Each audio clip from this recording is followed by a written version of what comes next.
नमस्कार, राधे राधे। तो चलिए आज की क्लास में हम लोग नया टॉपिक स्टार्ट करते हैं। आज का हमारा टॉपिक है शैव धर्म के संप्रदाय।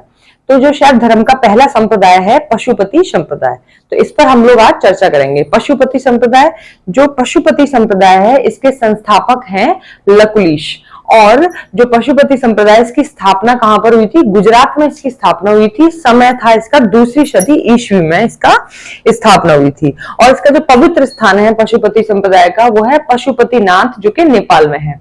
देखेंगे आप जो जो लकुलिश हैं, ये जो है इन्हें शिव का 28वां अवतार माना गया है, लकुलिश को, जो कि पशुपति संप्रदाय के संस्थापक हैं। यही आप देखेंगे पशुपति संप्रदाय की विशेषता भी है। ये जो पशुपति संप्रदाय है, जितने भी शैव धर्म के जो संप्रदाय हैं, उन संप्रदायों में पशुपति संप्रदाय सबसे प्राचीन और सबसे लोकप्रिय संप्रदाय है। और इस संप्रदाय के जो लोग थे वो दंड धारण किया करते थे, ठीक है। और यही आप देखेंगे कि इस संप्रदाय का जो उल्लेख हुआ है वो महाभारत के नारायणी खंड में इसका उल्लेख हुआ है। लकुलिश के शिष्य भी थे कुछ, जो संस्थापक हैं पशुपति संप्रदाय के। जो लकुलिश हैं उनके शिष्यों के नाम हैं मैत्रेयी, गर्ग, कारुपदक और कुशिक। ये जो थे, ये चार जो थे, ये लकुलिश के चार, ये कौन थे? ये इनके शिष्य थे। तो आप सबसे पहले पशुपति जो संप्रदाय है उसके बारे में लिखेंगे। तो हेडिंग डालेंगे आप शैव धर्म के संप्रदाय, ठीक। तो यहीं पे आप लोग लिखेंगे पशुपति संप्रदाय। पशुपति संप्रदाय में आप लोग देखेंगे कि पशुपति जो संप्रदाय है, इस संप्रदाय के जो संस्थापक हैं वो कौन है? इस के संस्थापक हैं, तो इसके जो संस्थापक है वो है लकुलिश, ठीक। और इसी के जो आगे आप देखेंगे इसके संस्थापक हो गए। और यहां पर देखेंगे कि जो लकुलिश हैं, इन्होंने स्थापना की थी गुजरात में। इस पशुपति संप्रदाय की स्थापना हुई थी कहां पे? गुजरात में। स्थापना गुजरात में हुई थी। और साथ ही देखेंगे कब हुई थी, समय नोट करेंगे कब हुई थी। तो ये हुई थी 2री सदी ईस्वी। इसकी जो है जो स्थापना हुई थी वो 2री सदी ईस्वी में इसकी स्थापना हुई थी। पवित्र स्थान भी आप लोग नोट करेंगे। तो पवित्र स्थान है पशुपतिनाथ, जो कि कहां पर है? नेपाल में। यहां तक क्लियर है। आगे आप देखेंगे जो लकुलिश है, इनको शिव का 28वां अवतार माना गया है। तो इसे आप लोग नोट करेंगे। लकुलिश जो कि संस्थापक हैं पशुपति संप्रदाय के, लकुलिश को शिव का 28वां अवतार माना गया है, ठीक। अब आप देखेंगे पशुपति संप्रदाय की विशेषता को आप नोट करेंगे। तो इसकी विशेषता क्या है कि पशुपति जो संप्रदाय है, ये शैव धर्म के सभी संप्रदायों में सबसे प्राचीन और लोकप्रिय संप्रदाय है। तो विशेषता में आप लोग नोट करेंगे, हेडिंग डालेंगे विशेषता। तो लिखेंगे पशुपति संप्रदाय सभी शैव संप्रदायों में सबसे प्राचीन एवं लोकप्रिय संप्रदाय है। लोकप्रिय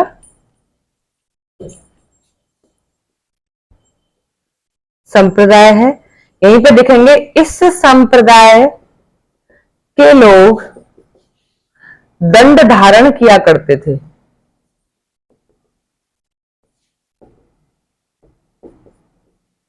यहीं देखेंगे कि इस संप्रदाय का नारायणी, महाभारत के नारायणी खंड में उल्लेख हुआ है।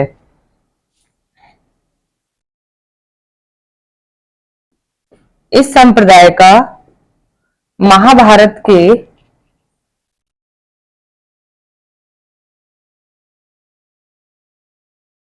नारायणी खंड में उल्लेख हुआ है,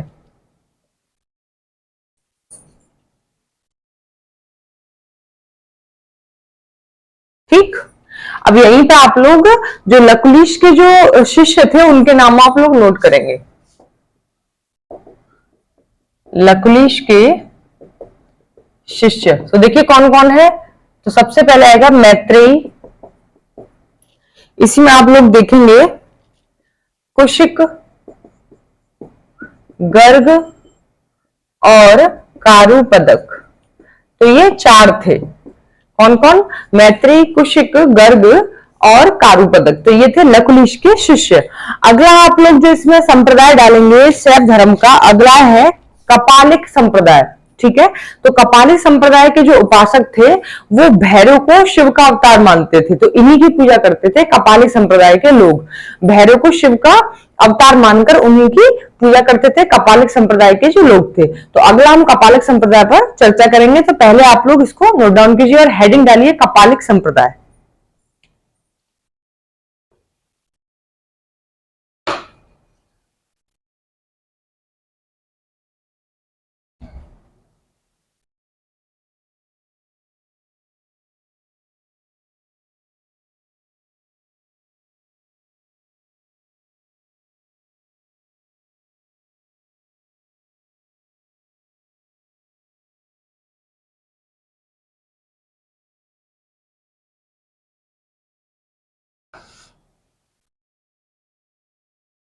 चलिए, तो देखिए कपालिक संप्रदाय क्या है। हमने आपको बताया जो कपालिक संप्रदाय है, इस संप्रदाय के जो उपासक थे वो भैरव को शिव का अवतार मानकर उनकी पूजा करते थे। तो इसके जो इष्ट हैं वो भैरव हैं। साथ ही आप देखेंगे कि इसका जो केंद्र है, प्रमुख केंद्र कपालिक संप्रदाय का, वो है श्रीशैल। आगे आप देखेंगे कपालिक संप्रदाय के बारे में कुछ थोड़ा बहुत उल्लेख किया गया, जिसमें हम आपको बताएंगे कि जो कपालिक जो संप्रदाय है, कपालिक संप्रदाय एक वाम मार्गी संप्रदाय है। और इसी संप्रदाय में आप लोग देखेंगे कि इस संप्रदाय के इष्ट देव भैरव थे, लेकिन इस संप्रदाय में पुरुष साधक को भैरव माना गया है और स्त्री साधिका को भैरवी माना गया है। किसमें? कपालिक संप्रदाय में।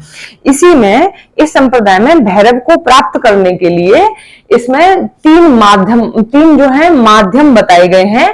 तो जिसमें मांस, मदरा और मैथुन। तो आप देखेंगे कि ये जो लोग थे, जो कपालिक संप्रदाय के जो लोग थे, ये लोग नर कपाल में भोजन करते थे, शमशान घाट पर ये लोग साधना करते थे और नर मुंडों की ही ये लोग माला पहनते थे। कौन? कपालिक संप्रदाय के लोग। आगे देखेंगे भवभूति की रचना मालती माधव में कपालिकों का जो विस्तार हुआ है, वो विस्तार कपालिकों का विस्तार से उल्लेख हुआ है। किसमें?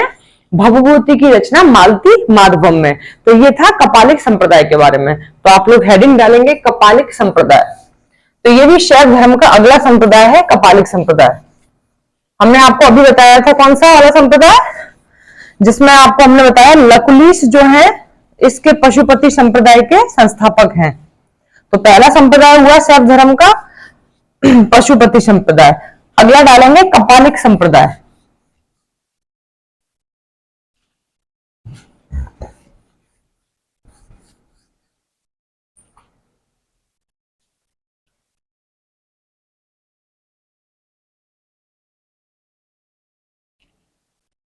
हेडिंग डालिए कपालिक संप्रदाय। तो देखेंगे कि ये जो कपालिक संप्रदाय है, तो इसमें नोट करेंगे कि इस संप्रदाय के उपासक भैरव को शिव का अवतार मानकर उनकी पूजा करते थे।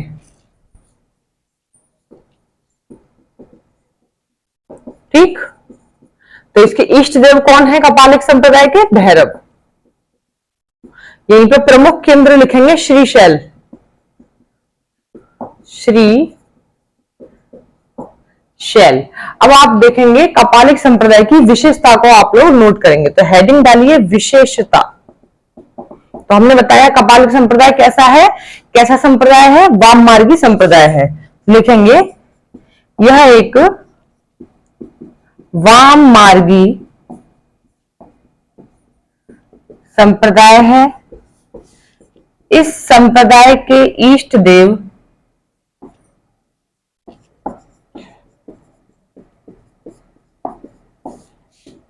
भैरव हैं, लेकिन इस संप्रदाय में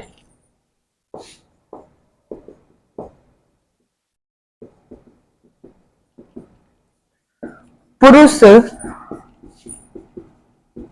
साधक को भैरव और स्त्री साधिका को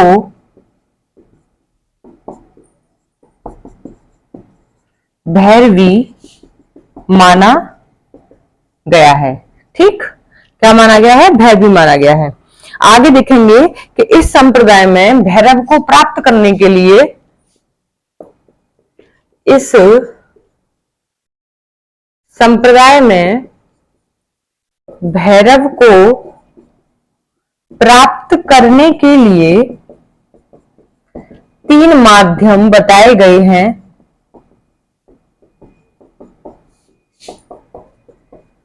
कौन कौन से हैं? मांस, मदिरा और मैथुन। तो ये जो है, ये 3 माध्यम बताए गए हैं भैरव को प्राप्त करने के लिए।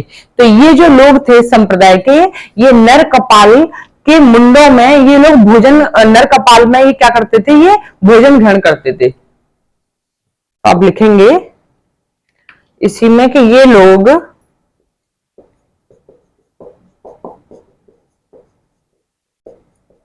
नर कपाल में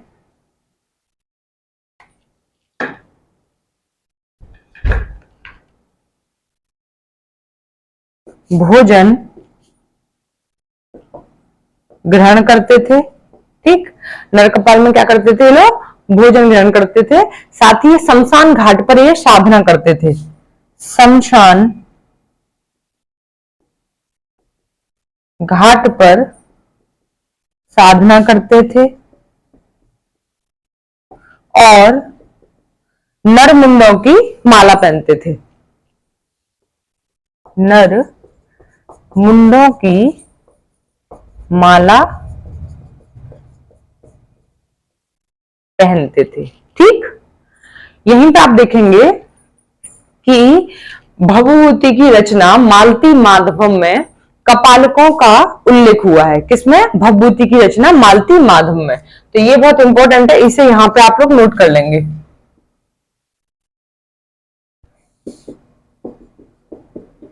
भवभूति की रचना मालती माधव में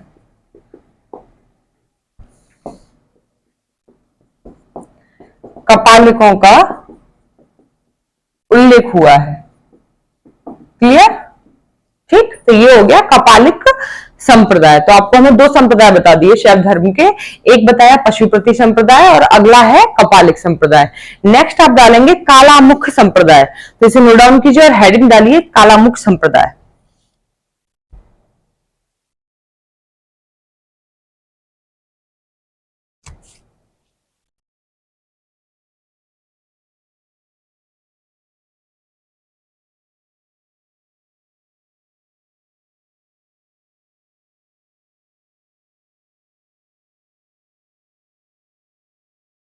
देखिए कालामुख संप्रदाय, कालामुख संप्रदाय में देखेंगे कि ये जो थे कालामुख संप्रदाय के लोग, यह शैव धर्म का जो ये संप्रदाय है अति वाम मार्गी संप्रदाय है।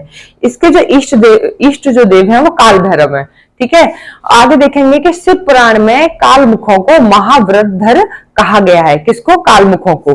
जो कालमुख जो संप्रदाय के जो लोग थे उनको महाव्रतधर कहा गया। इसकी विशेषता आप देखेंगे कालमुख संप्रदाय की कि ये लोग शमशान भूमि में रहते थे। जैसे उसके कपालिक संप्रदाय के लोग भी शमशान भूमि में ही साधना करते थे, ऐसे कालामुख के संप्रदाय के लोग भी शमशान भूमि में ही ये लोग साधना करते थे, वहीं पर रहते थे और शमशान की ही राख को अपने शरीर पर लगाते थे और ईश्वर की प्राप्ति के लिए ये किसी की भी बलि लेने के लिए तैयार रहते थे। तो ये कालामुख संप्रदाय के बारे में, तो इसे आप लोग नोट करेंगे। हेडिंग डालिए कालामुख संप्रदाय।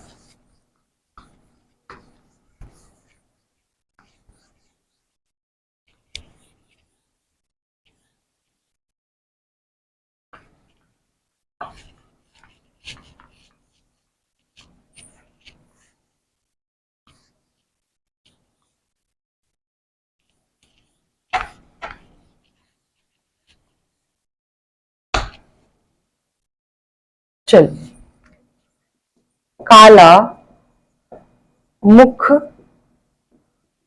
संप्रदाय। देखिए कालामुख संप्रदाय में हमने क्या बताया कि ये जो संप्रदाय है ये अति वाममार्गी संप्रदाय है, तो इसमें नोट करेंगे यह एक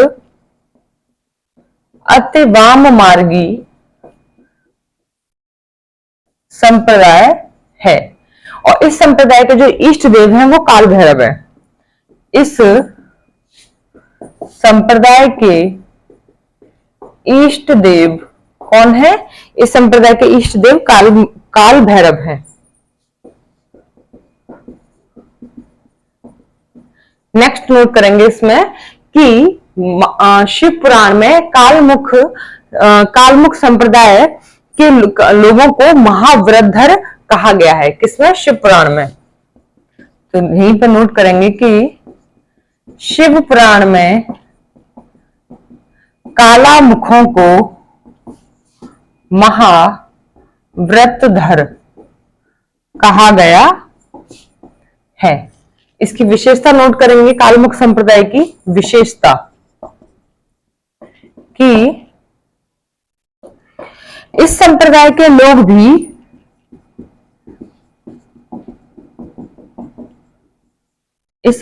लोग भी शमशान में ही रहते थे और शमशान की राख को अपने शरीर पर लगाते थे तथा ईश्वर की प्राप्ति के लिए किसी की भी बलि लेने को तैयार रहते थे। किसी की भी बलि लेने को तैयार रहते थे। क्लियर है यहां तक आप लोगों का? तो ये हो गया कालामुख संप्रदाय। 3 संप्रदायों पर हम लोगों ने चर्चा की, पशुपति संप्रदाय और कपालिक संप्रदाय और कालामुख संप्रदाय। अगला संप्रदाय आप लोग नोट करेंगे इसी में, अगला है लिंगायत संप्रदाय। क्या है? लिंगायत संप्रदाय। तो इसके बारे में और हम लोग चर्चा करेंगे, तो इसको आप नोट डाउन कीजिए और हेडिंग डालिए लिंगायत संप्रदाय।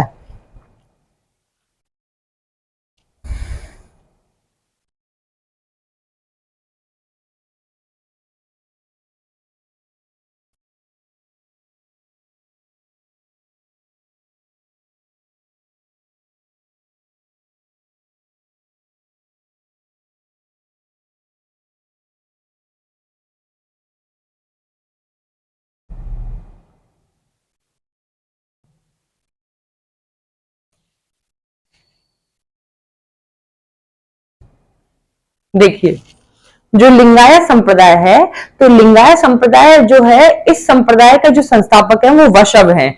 इस संप्रदाय का जो उदय हुआ था वो दक्षिण भारत में 12वीं सदी में संप्रदाय का उदय हुआ। साथ ही आप लोग इसकी विशेषता में नोट करेंगे कि इस संप्रदाय को वीर शैव संप्रदाय कहा गया है और इस संप्रदाय के लोग हमेशा अपने कंधों पर शिवलिंग धारण किया करते थे, इसीलिए इनको भारशिव या जंगम कहा जाता है। किसे? जो इसके संप्रदाय के जो लोग हैं, लिंगायत संप्रदाय के लोगों को क्या कहा जाता है? भारशिव या जंगम कहा जाता है, क्योंकि वो अपने कंधों पर शिवलिंग को धारण किया करते थे। ठीक। और इस संप्रदाय को सबसे ज्यादा जिसने लोकप्रिय बनाया वो बनाया था एकांत रमैया ने, इसीलिए लिंगायत संप्रदाय का जो वास्तविक संस्थापक कहा जाता है वो बोला जाता है एकांत रमैया को। वैसे संस्थापक वशव थे जिन्होंने दक्षिण भारत में 12वीं सदी में लिंगायत संप्रदाय का उदय किया। ठीक है, तो हेडिंग डालिए आप लोग लिंगायत संप्रदाय।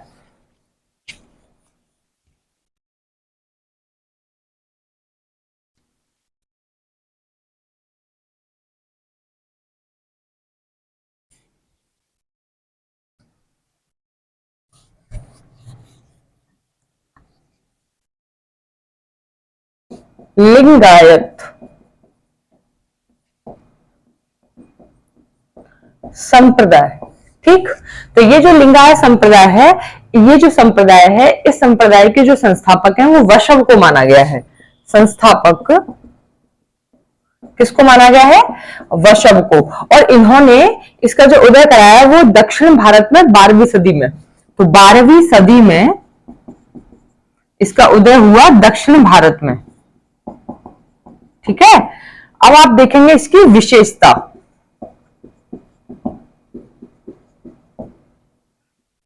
लिंगायत संप्रदाय की तो विशेषता में आप देखेंगे कि इस संप्रदाय को वीरशैव संप्रदाय भी कहा गया है। तो नोट करेंगे, इस संप्रदाय को वीरशैव संप्रदाय कहा गया है। नेक्स्ट देखेंगे कि इस संप्रदाय के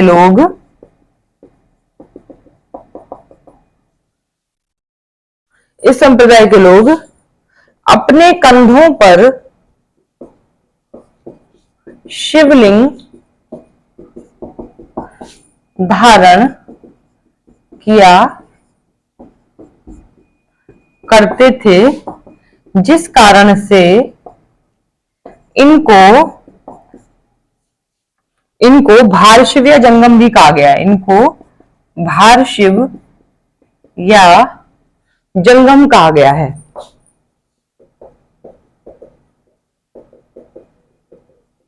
ठीक है, अगर आप इसी में हमने आपको बताया था, नोट करेंगे कि लिंगायत संप्रदाय को सबसे ज्यादा लोकप्रिय किसने बनाया। तो यहीं पर देखेंगे, नोट करेंगे इसमें कि लिंगायत संप्रदाय को सबसे ज्यादा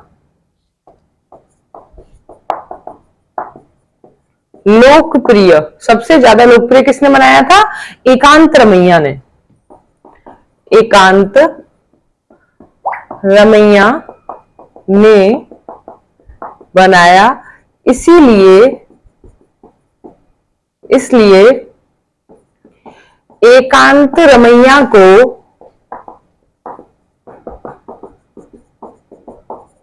लिंगायत संप्रदाय का वास्तविक संस्थापक कहा जाता है।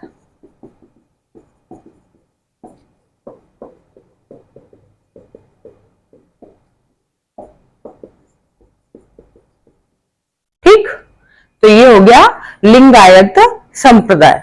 तो यहां तक क्लियर आप लोगों का, ये है लिंगायत संप्रदाय। अगला है कश्मीरी शैव संप्रदाय, जिसके वशुगुप्त संस्थापक हैं और 8वीं सदी में कश्मीर में इस संप्रदाय का उदय हुआ। यह शैव धर्म में ज्ञान मार्गी संप्रदाय है। इसके बारे में सिर्फ इतना ही है, तो इसे आप लोग नोट कर लेंगे। यहां तक हमने आपको सारे संप्रदायों के बारे में बताया जो कि शैव धर्म के संप्रदाय हैं। ठीक है, अगली क्लास एक और बची है जिसमें संप्रदाय के बारे में हम आपको बताएंगे, नाथ संप्रदाय के बारे में। 1-2 संप्रदाय जो बचे हैं उनको हमारी लास्ट क्लास बची है, तो ये संप्रदाय से रिलेटेड हमारी क्लास क्लियर हो जाएगी।